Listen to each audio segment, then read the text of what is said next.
to the raptor's feast, if only it had known how.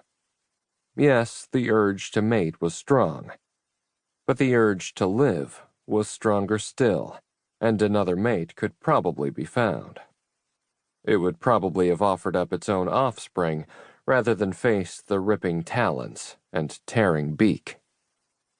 The female gave another cry, subtly different from the first.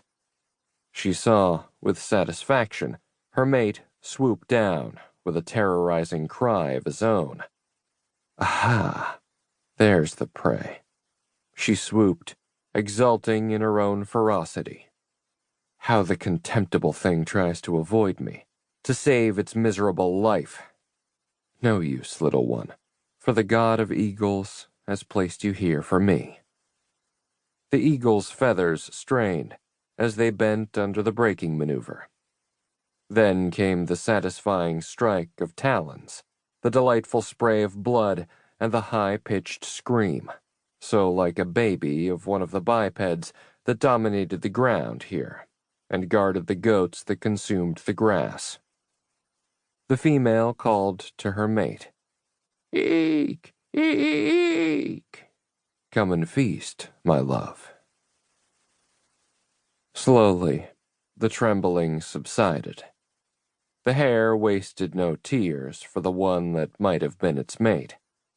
Though the female was dead, the male would live for the nonce.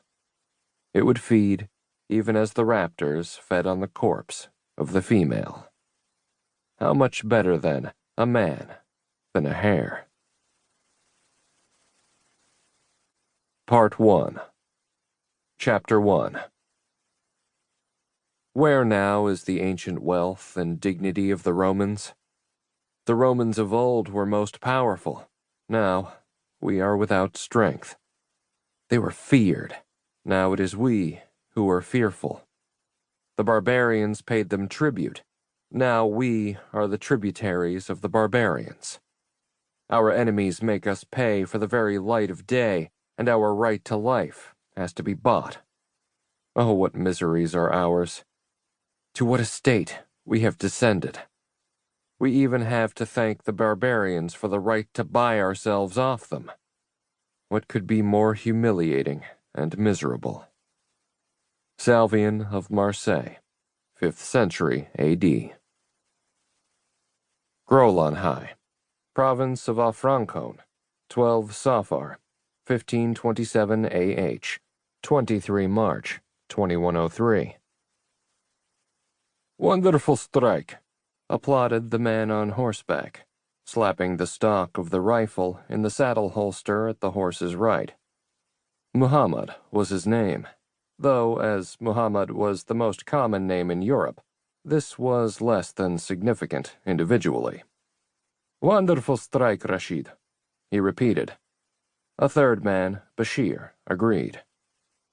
Bashir's rifle was in his arms. It was hardly necessary. The Nasrani were like rabbits, and no man needed a rifle to ward off rabbits. Even so, the presence of the weapon, and its display, was a badge of the superiority of the faithful, and the inferiority, the helpless inferiority of the infidel.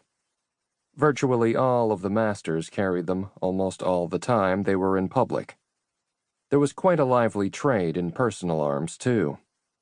Nearly every town with any number of the faithful had a shop full of shotguns, rifles, and even automatic weapons for sale. Rashid, their companion, just nodded. Like Muhammad and Bashir, Rashid also sat astride a horse, in his case, a magnificent white animal. In truth, Rashid's attention was not on the birds, nor even on their prey. Rather, he watched the little hamlet of Grolonhai, part of his personal domain as one of the tax gatherers for the emirate of Kitsnan.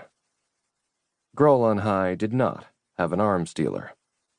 "All my little helpless rabbits," Rashid thought. "All you disgusting, filthy Nasrani are my prey." As light-skinned and blue-eyed as the wretched heretics that peopled the town, still Rashid more resembled his hawks than he did